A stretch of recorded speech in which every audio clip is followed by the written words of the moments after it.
Hai, balik lagi di segmen No Script No Edit, di mana di segmen ini, di YouTube ini nggak akan ada skripnya dan juga nggak diedit. Jadi mentahan langsung aja gitu di-upload ke YouTube. Nah, di kesempatan kali ini aku mau cerita tentang pengalamanku ngelayat orang meninggal di Thailand yang dimana ceritanya itu cukup bikin aku, hah, kok kayak gini? Gitu. Jadi ceritanya itu waktu aku masih KKN dan PPL di Hadiah tahun 2014 lalu. Nah, sedikit cerita, waktu aku KKN itu kan banyak dari teman-temanku, dari kampusku kan ada 20 orang tuh. Nah, dalam 20 orang itu disebar gitu, ada yang di Patani, ada yang di Phuket, ada yang di Naratiwat, Patelung, Songkla, dan di Hadiah ya aku itu. Ya ada di beberapa tempat gitulah dan kita punya grup kan, kayak grup WA gitu. Nah, ada salah satu dari temanku itu yang sering banget ngepost atau nge-share kalau dia itu habis dari ngelawat orang meninggal gitu kayak habis nyolatin, habis apa gitu ya. Dia itu sering ngepost kayak gitu dan yang dipost itu adalah sembako. Jadi dia kayak dapat beras gitu dan juga duit-duit gitu. Jadi dia juga selain dapat sembako juga dapat duit sekitar 20 baht atau kadang juga nyampe 60, kadang nyampe 100 baht.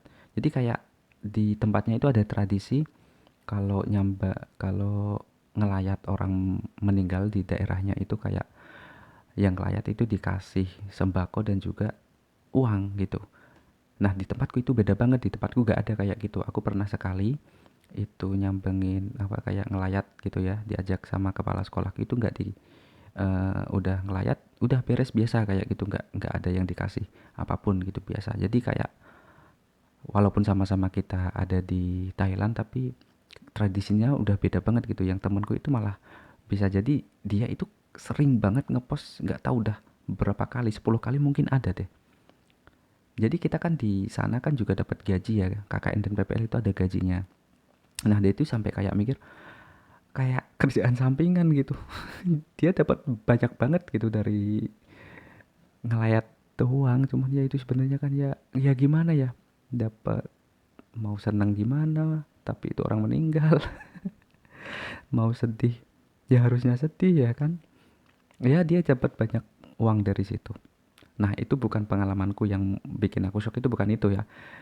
Tapi yang bikin aku agak shock itu waktu itu, jadi waktu aku di Hadiah itu mungkin cuma 2 kali aja lah ngelayat orang meninggal. Yang pertama itu yang aku ceritain tadi yang aku nggak gitu kenal siapa dan ya udah gitu berangkat ngelayat nyolatin nganter apa nganter ke kuburan dan udah gitu doang.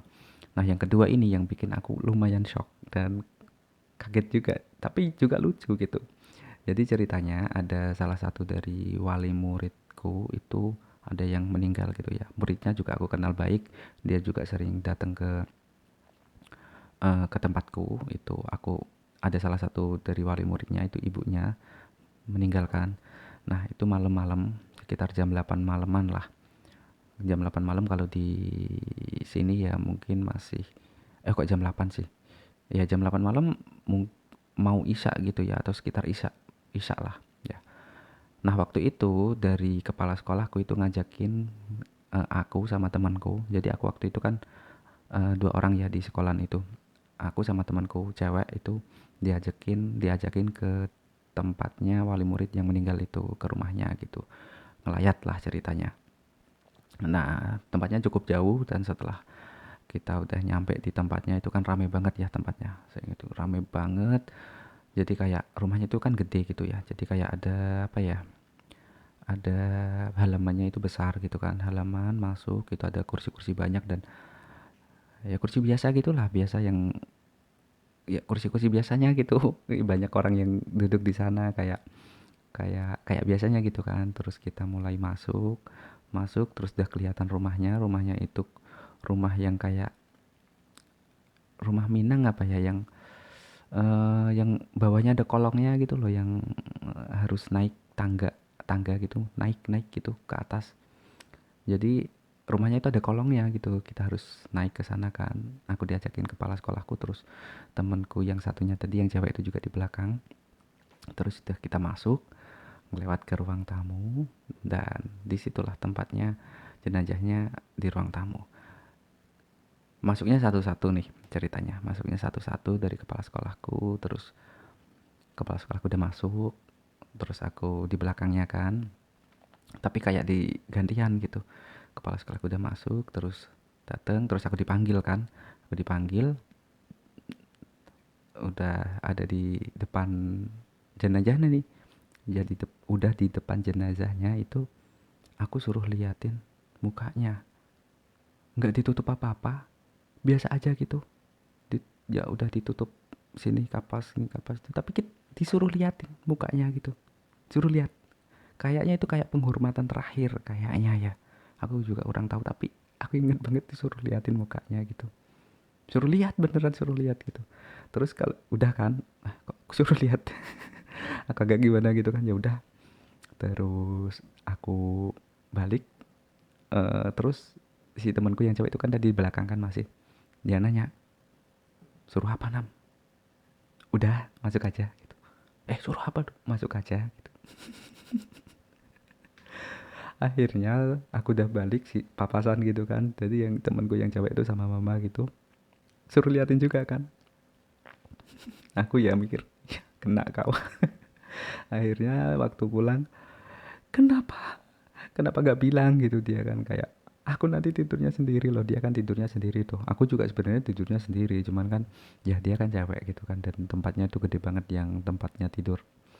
Dan biasanya ada temennya, ada guru Thailand juga di sana, dan kebetulan waktu itu guru yang di Thailand, guru temennya tidur itu yang satu kamar lah atau satu tempat itu lagi pulang, jadi dia tidur sendirian. Aku nanti tidur sendirian loh, ini kenapa harus suruh liatin orang meninggal gitu, harus lihat gitu ya.